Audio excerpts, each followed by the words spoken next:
देखिए, ये हिंदी उर्दू दो ज़बानें जो हैं वो अनप्रेसिडेंटेड है। दुनिया में ऐसी दो ज़बानें कोई नहीं है जिनका वो रिश्ता हो जो हिंदी और उर्दू का है।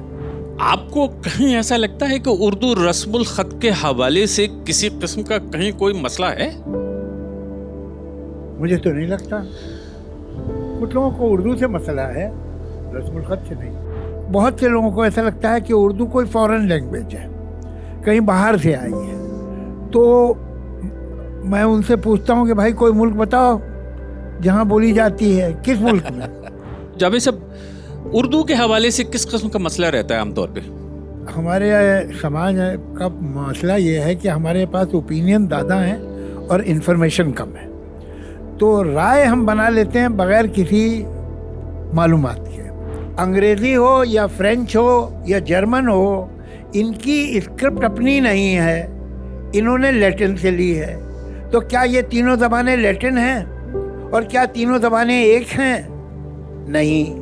तो मालूम हुआ कि स्क्रिप्ट ज़बान नहीं होती। ज़बान अपना ग्रामर है, ज़बान अपना सिंटेक्स है। और जो हिंदी खड़ी बोली है, जो हमारी ऑफिशियल लैंग्वेज है हिंदी और उर्दू, इनका ग्रामर एक है। दुनिया में दो ज़बानें नहीं हैं जिनका ग्रामर एक हो, सिवाय हिंदी उर्दू के।